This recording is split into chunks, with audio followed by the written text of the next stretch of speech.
One thing that we were taught, because we deal with a lot of propaganda in our country, in America, but one thing we were taught is that, you drink your 8 glasses of water a day or whatever that is. No one even said how much water that actually is. Like, what is a glass of water? What's going on, everybody? I'm Chris Naugle, and welcome back to Money School Podcast. Today's guest is not the norm. We're not really going to talk so much about real estate. We're not going to talk so much about money, but we are going to talk about something that's equally as important, and that is your health. Because it doesn't matter how much money you have, how much wealth you build, how many cars in the garage, how big your house is. None of that matters if you don't have your health. Think about this.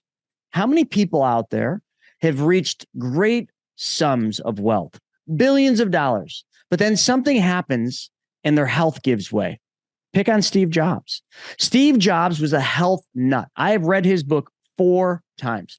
And in that book, he's constantly talking about all these different things he did, all health related. He stayed active. He was always eating healthy. Matter of fact, he would go on these crazy diets where he would eat just carrots to the point where his skin would turn a weird shade of orange, and then the apple diets and everything else. But when he came down with cancer, all they wanted to do, all modern medicine wanted to do, is give him radiation and give him traditional treatments. And he fought it. Now, whether that was the demise to him or not, he knew there was a natural solution to curing his cancer. He just didn't find it in time. So I pose this question to you. And this is exactly what my guest, Chris Freeman, is going to talk about. And his YouTube channel is epic. And it's big. A healthy alternative. Let me just say that again. A healthy alternative. Perfect name for what we're going to talk about. It doesn't matter how much wealth any of you have. If you don't have your health, the wealth doesn't matter. Chris, welcome to the show. Thank you. I appreciate that, Chris. And you're absolutely right. Steve Jobs is a great example of having, he's got the biggest company, modern company, tech company that we're familiar with. And he's not here to enjoy the fruits of his labor because, his health was put on the line. And I don't know the details of his story. I would imagine that if he did go the traditional route at any point, that typically does put the nail in the coffin. Cancer treatment is 60 years old and has a success rate that is it's very bad. We'll just say. No, it's embarrassing. It's embarrassing with where we're at with modern science. And it really should make every single person listening, Chris, question, is that the best we got? All this money that goes to cancer research, all this energy and effort they put out there for fundraising, but yet we're still using technology for the most part, not entirely, but for cancer stuff that, like you mentioned, is 60 years old. Like, there's gotta be a natural cure. And I've seen lots of people on YouTube and on social media that say there's a natural cure, but then you just got to kind of go up against modern science and modern medical, people, and they say, nope, that doesn't work. And that's what I'm hoping we're going to cover here today. Yeah, absolutely. So just a disclaimer, this is definitely for educational purposes only. We don't want to trigger the YouTube algorithm. I don't cure or diagnose or anything of that nature. However, what I do focus on is how to get your body to do the work for you, especially as it relates to cancer. The body is the only thing that heals the body. So even if we use herbs or healing modality, if you're dead, if you're a cadaver, the body won't do any of the work, right? So it's not the pill, it's not the supplement, it's your actual body that's going to do the work. Great. I'm glad we got the disclaimers out of the way. And that's always an important thing. When we talk money, we got to give all sorts of disclaimers. And when we talk health, we also have to give those disclaimers because you know what? There's just so much misinformation out there or just unknown information that I think we kind of walk a fine line. And really, I know you have a personal story on how you found this path. And I think that's a really good place to start. So, Chris, if you wouldn't mind, can you take us back in time a little bit and just talk about how did you arrive where you're at today? Not so much just the stardom on YouTube, but like, how did you arrive at the natural solutions and the natural alternatives? Absolutely. So I had an uncle growing up who was my favorite uncle. He was my inspiration for wanting to actually get into real estate and build wealth for the family. And at about 50, he passed away from cancer. And I remember thinking, man, this guy, he does marathons. He bowls on a regular basis. He's like a bowling champion. He was one of the healthiest people that I thought in my family. And yet, at 50 years old, he was gone, leaving two daughters behind with really no legacy. So I always thought that was going to happen to me. I got into the electrical field when I moved to Texas, and I noticed that a lot of the guys around me were very sick. They were only 10 years older than me, but it looked like they were 20 years older than me. And I started to come to the conclusion that that was not the outcome I wanted for myself.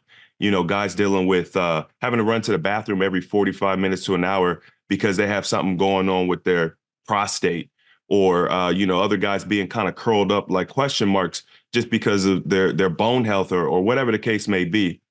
And so it's funny, we've been talking about this whole cancer thing.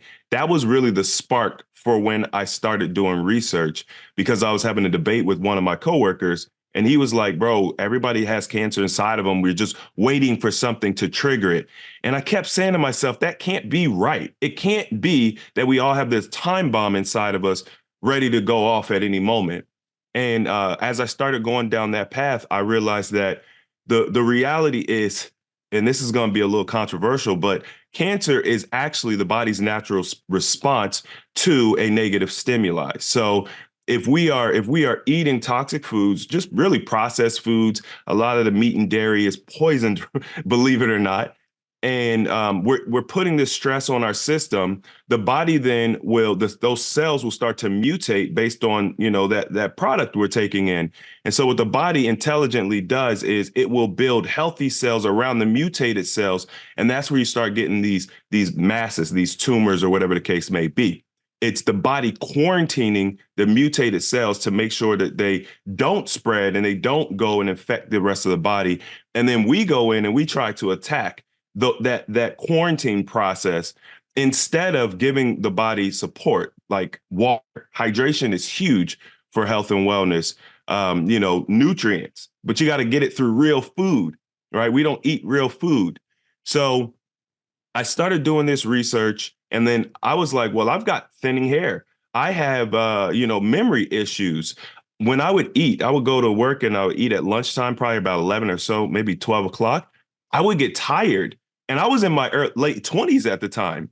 So I'm like, these are like old man problems that I'm having in my early 30s, late 20s. So I found this guy on YouTube who was doing some experimentation with fasting. And I was just blown away at all the benefits of fasting. So I decided to try it. And it literally changed my life. Like I had an infection. One of the major driving points for wanting to do this experimentation was I had an infection that I've been fighting for like 10 years. I had tried all the pharmaceuticals, all the, vitamins and everything they tell you to take. I would get a little relief, but then it would come back. And over the 10 years span of time, it just kept getting worse and worse. So I started fasting, and within a day or two, maybe 2 days, the irritation that I would typically feel in my body from this infection started to go away. And then I knew that I had found something special I had to share with the rest of the world. So that's kind of the inception of my brand and everything I do. That's interesting. So you mentioned fasting, which I want to go a little bit deeper into that, but it's interesting when you talked about cancer. I'd heard people talk about that before, is, like the mutated cells get surrounded by healthy cells trying to, they didn't say quarantine, but trying to just kill off the mutated ones, which is our natural immunity, right? We effectively, literally, like the architect of the universe, God, whatever you believe, did not create us to not be able to fight off what we had to deal with when it came to disease and viruses and the different things. I mean, in nature, I truly believe that everything we need was given to us to keep ourselves healthy.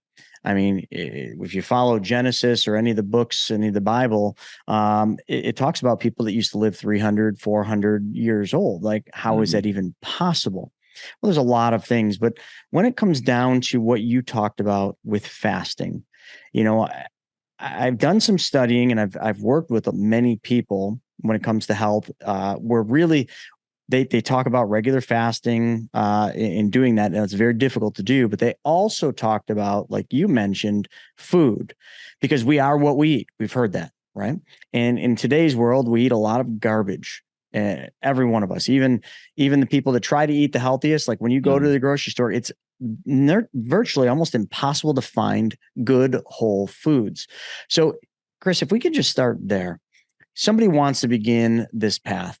Maybe somebody is struggling with cancer. I don't know if it's too late once they have it, but I've seen people cure themselves from cancer. I've heard about it, but like, what would be the things somebody should start with when it comes to food, in light of whether they have cancer, have a disease or something? Like, what would be your first suggestion on that level?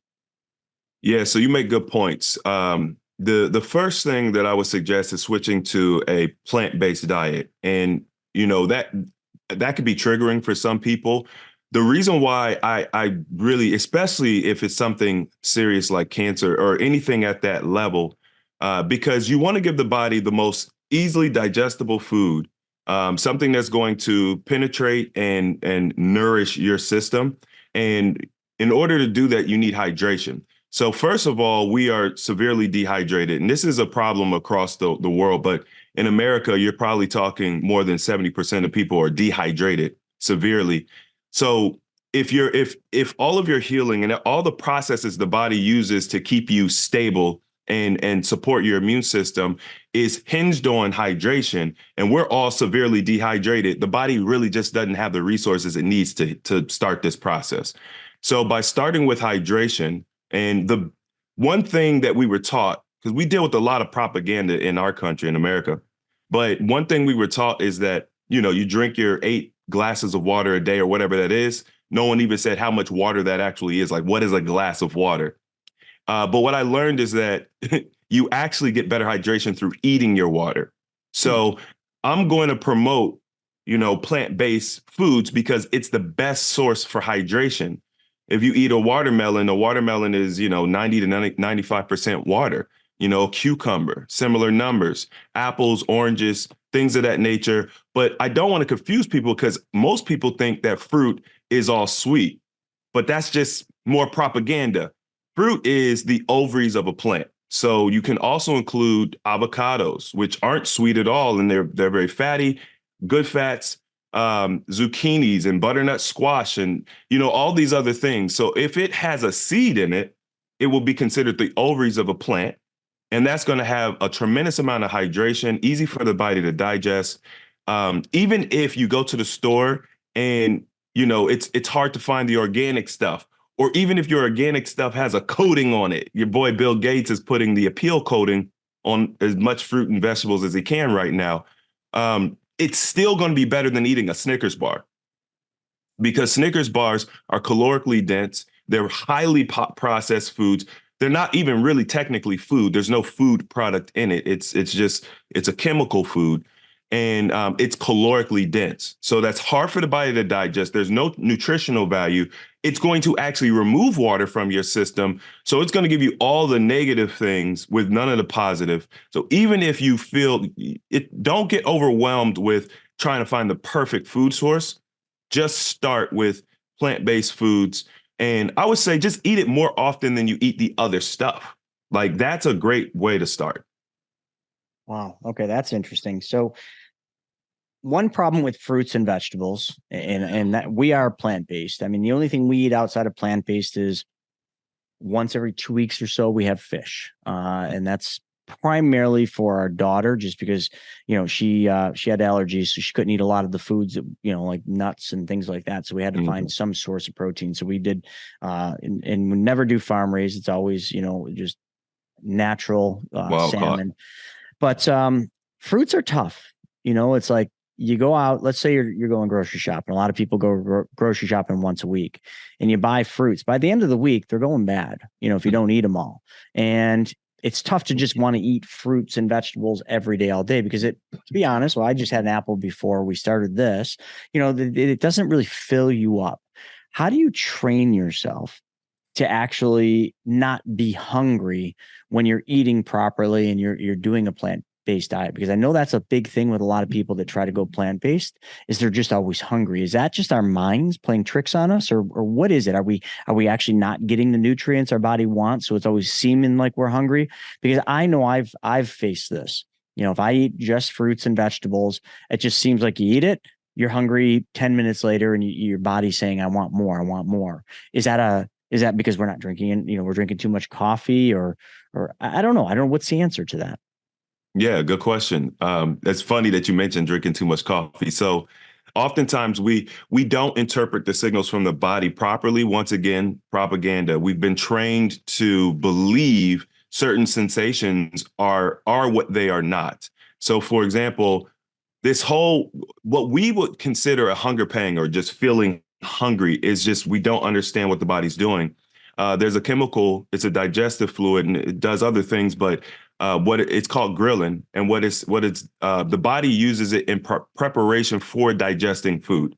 So that sensation that we get, that we think, oh, this means it's time to eat, that's actually the body preparing for you to eat, because this is when you typically eat. So I used to work with a guy who every day, probably around 11:30, 11:45, he'd stop me, he'd be like, "Hey, Chris, it's almost time for lunch." And we're in construction. We're not on our phones. We don't really wear watches. And I'm like, "How do you always know what time lunch is?" He was like, "My stomach's telling me." And so what that means is we have this amazing internal clock, and the body is very intelligent. It knows you eat at 12 every day. It knows you eat at 8 a.m. or 6 p.m. or whatever your schedule is. So it spikes ghrelin production right before the times you typically eat in order to get ahead of the game, if you will, right? To just be more efficient. So one of the things I actually teach people is how to do like preparation for either fasting or, even in this case, dietary change. And what you do is you slowly decrease the frequency that you eat. And when I say the frequency, I'm talking about every time you put something in your mouth, you're eating, you're digesting. Even if it's gum and you don't swallow it, you're still starting that digestive process, and that causes the body to spike ghrelin. So you have to basically train yourself to not have those spikes all the time. And then also the intensity of the spike is going to be based on what you're eating, right? So if it's got to digest the steak, the spike is going to be much higher than if it's going to digest an apple. And so consistency and discipline is important to get your body to a place of normalcy, because I used to be just like you, right? But now I literally go all day and I don't eat. That's my normal thing. I typically don't put a morsel of food in my mouth until probably after 4 p.m. most days. And oftentimes I'll just eat once a day and I'm completely satiated. I don't even think about food before. I mean, it's pretty early right now, but 4 or 5 hours from now, I ain't even thought about food. So. Wow, that's fantastic. And I have done that. So, I've done so many of these. They're not diets, because I'm not really trying to lose weight, but just so many things, because I get so busy during the day that I truly don't have time to eat. So I've got this all natural protein, and all this stuff. I don't even know what half of it is, amino acids and everything else. Like this right here, this is warm water with beets, ground up beets mixed in with it, and I'm always just trying to do, like you said, is just curb that feeling of hunger. But most people aren't me or you, where they just want to go get a steak, they want a burger, they want a quick fix. What are some of the things, if folks don't make changes, that more than likely could potentially happen if they don't take control of how they're eating? I mean, what does the science say, or what do statistics say about that? Is there any bona fide statistics that show the difference between plant-based and meats and processed foods? Yeah, I mean, I'm sure there's plenty of science out there. Oddly enough, I've never been too interested in like the studies. I'm not like, like a Thomas DeLorean or something like that, where I would go and look at a whole bunch of studies and compare the studies. My goal was always to be boots on the ground, like, what's happening in real life, right? So I could talk about anecdotal evidence, which a lot of people think that anecdotal evidence is a lesser, but it's actually the most important, because in reality, if you're doing a study, you have a controlled environment, you've got all these different factors to make sure that, you could get clear, concise results, which sounds good. But the problem is you've removed that control study from reality, the reality of people's real lives, their real interactions. And so the information is not as accurate, which is why I think we have such a crisis in America. We're not looking at things properly. But the data that I have seen is when people, so first of all, what are some of the issues that you can see just eating a standard American diet? Well, obesity. Technically, we're not the most obese country in the world. It's a technicality, but we basically are the most obese country in the world, right? So, 60+% of our country is overweight. Then you've got a large proponent of those people that are overweight that are in the obese category, right? There's another 60% of people that are in the obese category. What that does is it actually shortens your lifespan. So you mentioned earlier about, the biblical days, how people would live to be 300 years old. I mean, even much longer than that. But we don't even have to go to the biblical days. You could see in the ocean or even in the forest, animals that are non-domesticated that are living for hundreds of years, right? So True.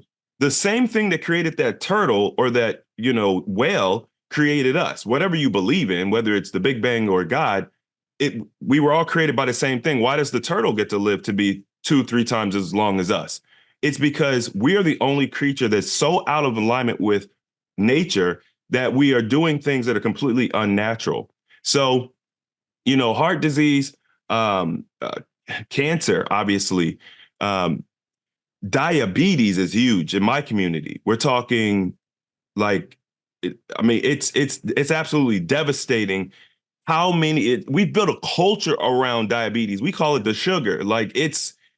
And people lose their limbs. So not changing your diet is essentially early death. It's not a high quality of life as you get older. Now, there's always the exceptions to the rule. I do want to say that. There are some people that eat whatever, smoke, drink, they do everything, and they live to be, 90 plus years old. Don't base what you're going to do with your life off of that exception to the rule. You're going to have a much higher chance of success if you switch to plant-based. So now what are you talking about? You're looking at better sleep. You're looking at higher cognitive function. As you age, you don't have to worry about those degenerative brain disorders that are becoming so common now with our elders. Imagine making it to 80 years old or even 90, but not remembering what you did yesterday. You can't enjoy your family, the legacy that you built for yourself. You don't get to enjoy it because you're not fully there, or you're on medication, or you're in a nursing home because you don't have mobility. So it's, what I've seen in my community, I've seen people reduce their metabolic age by 5-10 years, with diet and exercise, fasting. It's really about lifestyle. It's about saying, okay, I'm going to change the environment that I'm interacting in order to, because this stuff is important to me. And then I'll say this too, epigenetics is important. So if you're looking to have children, right? Maybe you don't have children yet. The DNA that you pass on to your children will affect the next 10 generations. And there's a lot of science to prove this. They did this with rats where they had, a generation of rats, and they'll give them some type of trauma. So they introduce them to this cherry blossom smell. And every time they smelled this scent, they would get shocked, right? And they kept repeating this experiment over and over. And then they had those rats. They were all male rats. They had those rats go and mate and make little pups or little mice or whatever the case they may be. And they noticed that generations after, you could actually, give these rats that smell, and they would be scared. They knew through epigenetics that this was a bad thing. So you could pass on trauma to your children, but you can also pass on health, a wellness legacy as well. So there's the opposite side of that coin. Yeah. That's incredible. Your real estate business lives and dies by the network and the connections that you make. I mean, after all, your network, well, it's your net worth. That's what you always heard, right? If that's an area where you desire improvement, well, Private Money Club, it's for you. PMC saves you precious time and money by bringing the real estate world, well, right to you, right in the palm of your hand. So get in on the action like so many others have by going to privatemoneyclub.com and sign up. Well, I could talk on this stuff all day long about fasting, but I really want to kind of move over to your YouTube channel because it's called A Healthy Alternative, folks. He's putting content up all the time, but I think, when you think about this stuff and you think, are people really concerned with this? Well, I think your YouTube channel shows that. If you go to the videos and you go to the popular ones, lost 132 pounds in 10 months fasting experience. It has 837,000 views. And then I lost 200 pounds with fasting, 671. So you're kind of doing these examples with these folks. The one is simply incredible. If you look at the photo of the one gentleman who lost 204 and now he's like a workout buff, and like people would see that and they'd say, oh yeah, it's because he was working out. Was it working out, or was it the combination of fasting and working out? Like, can we just talk a little bit about like your YouTube channel? Because it literally is a really good channel. It's got lots of subscribers. How did this come to be in your life, that what you were experiencing, what you were teaching made it to YouTube, and now you're sitting well into the hundreds of thousands of subscribers on it, which is by all intents and purposes very hard to do on YouTube? Yeah, thank you. I appreciate that. So the way, first of all, when it comes to building a YouTube channel, you have to be passionate. Whatever you're gonna do, you have to be passionate. You have to be consistent, and you have to be willing to do it for free, because you're going to do it for free. Statistically speaking, most people fail at YouTube, but those who make it are usually going to be grinding for 2 years before they even see a 2 years. dime. It's more like 5 to 7 years for most people. Yeah, to make any kind of any kind of money you could live off of. Right. Yeah. I think it might have took me 2 years to just get to a place where I was making something like $30, right? Mm-hmm. So the interesting thing about it is people really want this information. A lot of this information is being suppressed. So because it's not like Kim Kardashian and Kanye and some of the most popular stuff, or even money, for that example. Everybody wants to make more money. These topics are it's easy to come by. Everybody's interested. The health and wellness thing, we've kind of been programmed to believe it's secondary. The only time people start to care about their health and wellness, as our programming goes, is when they have something going on. The reality is most people have thought about their health and wellness prior to that point, but we don't have a good outlet to learn. And what we find through our experience is, somebody will tell us to do A, B, and C to get X, Y, Z result. And you do A and B and you're not seeing the results. You don't even want to do C. So you just give up. And so because we're not getting good, concise information that works, something that people can actually apply, they don't see the results and they're like, this doesn't work, or they're wasting their time. And so they just throw in the towel. What I wanted to do with my channel is show people that you can actually get the results. So I bring, the first couple people I brought on were my brothers. I brought on my brother John and my brother Steven. I think you mentioned the fitness guy, that was Justin. You could get incredible results in a very short period of time. A lot of these are less than 1 year. How did they do it? Primarily through fasting and dietary strategy. If I was going to create a hierarchy of what's the most important to focus on, it would definitely be dietary strategy, because you could fast and lose 50 pounds and then you gain it back because you didn't get, you don't have a healthy relationship with food. The whole exercise thing is really, it's important, don't get me wrong, but the amount of energy we put into exercise and the type of exercising we do is typically for sculpting and building a physique versus health. Like, if you want to be really healthy, you do the fasting or the dietary strategy and you just do like rebounding. Like, rebounding is incredible for your health. It's going to help to move your lymphatic system, which is going to help clean out your waste and keep you healthy. So it's not the sexiest thing. It's not going to get you muscles, but it's going to help keep you healthy.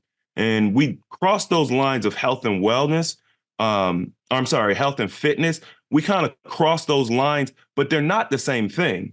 As I mentioned earlier, my uncle, he was extremely fit. So I thought he was healthy, but he also worked around a lot of really dangerous chemicals, refurbishing houses, and he wasn't properly protecting himself. And I think that's where his downfall came from. Interesting.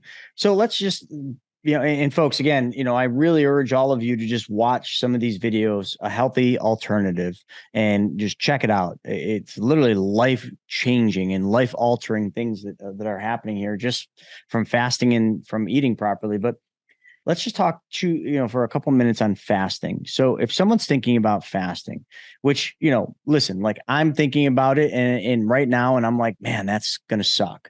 What are some, we'll call it baby step ways to kind of start thinking about and approaching fasting versus just going all in and saying, all right, I'm not going to eat anything. I'm just going to drink water for 2 days. Like that's a big step for a lot of people to think about, especially people that live to eat.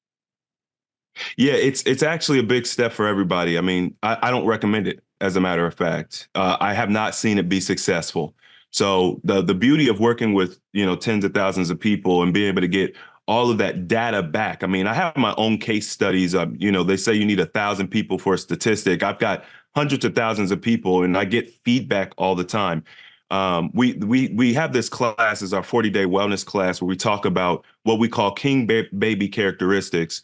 One of these characteristics is the 0 to 100 personality, where they're all in. It can be beneficial when you focus it the right way, but most of the time it's not going to be beneficial. So we like to start with preparation, right? There's a mental preparation, there's a physical preparation, and I usually teach a 7-day minimum for preparation. What I notice is a lot of people, they're very excited. They're motivated by these videos and they have a tremendous amount of zeal, but without the knowledge base to support all of this high energy, they usually fall flat on their face. This is true, right? So I've noticed a lot of people, they're like, okay, I'm going to start fasting on Monday, but Sunday night, they're having all their favorite foods. Or maybe even that weekend, Saturday, they went drinking and partying. This is the absolute worst thing that you could do. You're going to set yourself up for failure. So what I do is I have people look at their life. How many times per day do you eat? If you're eating 6 times a day, you need to bring that down to 2. If you're eating 3 times a day, bring it down to 2 or even 1. You want to reduce the frequency that you eat. That is the absolute first thing you do. I'm not asking you to change what you eat. I'm not asking you to do anything different. We just got to eat less frequently.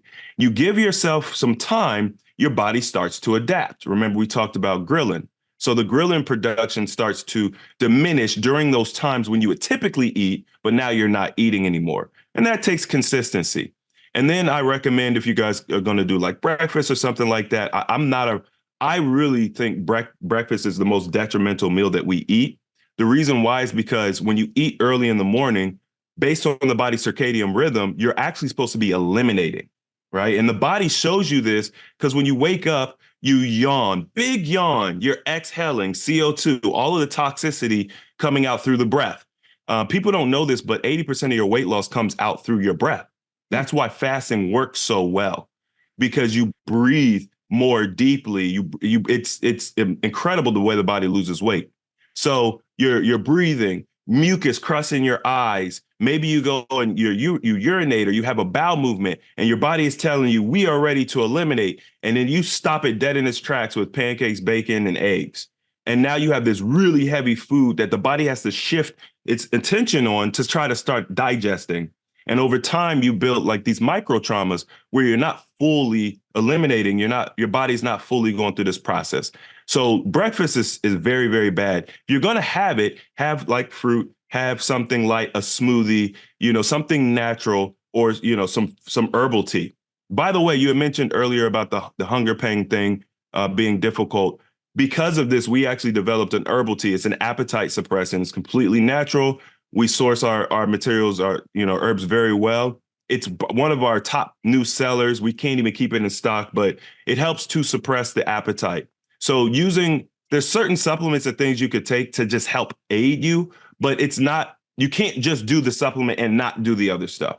It's important to do a combination. Increase your water intake. Most of the hunger that we feel is really thirst. Right. So that we, once again, not understanding what the signals the body's sending. And then give yourself time to just let your body adjust. I usually would recommend, before you start doing your water, do a juice cleanse where you could do anywhere from half a gallon to a gallon of juice in one day. And what that'll do is it'll replace your caloric intake. So you typically would get your calories from, consuming whole food. You could get a similar amount of calories from your juice, especially in that quantity, and that'll keep you satiated, but the body will digest it similar to if it was water. And so that's a great transitional technique. I would say as it relates to a fasting technique, if you're brand new and you're just nervous about it, adopt intermittent fasting. It's the most popular fasting technique, right? It's a great starting point. And I would recommend where intermittent fasting just means that every day you're going to have a fasting window, right? A period of time where you're not going to eat anything, no gum, no mints. You can have water. Some people have juice, but typically you're not going to consume anything. And I will recommend an 18-hour fasting window. And that does include the time that you're asleep as well. So, yeah. Well, that's actually not so bad. And I guess I'm one of the lucky ones. I hate breakfast. And you know why I hate breakfast? I hate the way I feel after I eat. So in the morning, if I eat a big breakfast, I feel completely useless. Folks, when you're listening to this, like, how many of you feel that way after you eat breakfast? Do you feel useless? Do you feel tired?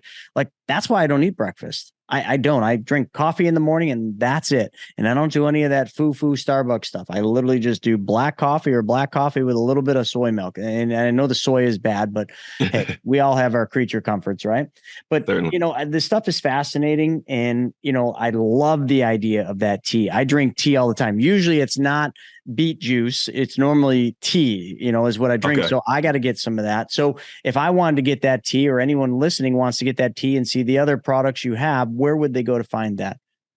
So I have a website, healthyalternative.org.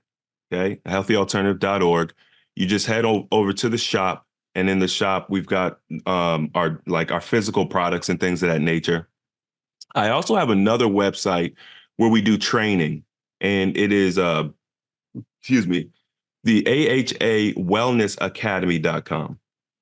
So that's where if you want to learn about fasting, how to do it properly, if you want to learn more succinctly about dietary strategy, if you want to it's basically a cheat code for what I teach on YouTube. I am a very big believer in giving this information out for free to the public, because I think that we should all have it as a basic human right. However, I've created programs because, I've got, 500 videos or whatever the case is on YouTube. If you don't want to sift through all that, you want the cheat code, the Academy is the way to go. We've got some incredible support groups as well. So we have our www.ahacommunities.com. You guys can join our free membership over there. We've got, thousands of people in there sharing their experience, motivation. And we've just built an amazing community. And I will say that community is probably one of, if not the most key component to all this, because when you're doing all the right things, but your family at home is doing the opposite, it can be very hard to sustain it. Also, you think you're crazy, or people say, oh, you're doing all this wild woo-woo stuff. So being in a community where people are like-minded, similar to what you all do, it is empowering in ways that I can't even really describe. You just kind of have to experience it. Well, Chris, this has been great. So folks, just as a recap, we're going to put those websites in the description. So make sure you put ahealthyalternative.org. I've got that site up right now. The other one was www.AHA, stands for healthy alternative, AHA Wellness. And did I miss something there, or is it just wellness.com? It's the AHA Wellness Academy. Academy. Yeah. I was trying to write it while you were saying it. All right. So Wellness Academy and AHA Community. Yep. AHA Communities. Yep. Okay. So I got them all. So we'll put those in the description, folks, so you guys can check it out, absorb all the free content on YouTube. He's a giver. He puts his best stuff and gives it away for free. And then if it's something you're really serious about, but you just need that little kick in the butt, get into that community and get into that academy and make it happen. Chris, thank you so much for your time today. It's been a real pleasure to learn a little bit more. We could go on for a whole nother hour, I'm sure. Oh, yeah. Trust me, it's my pleasure. I really appreciate you letting me come on your platform. Absolutely. So, folks, that's going to be a wrap for this episode of Money School Podcast. Because remember, this isn't just about money, because if you're not healthy, If you don't have your health, money doesn't matter. Thanks for joining us. We'll see you next time.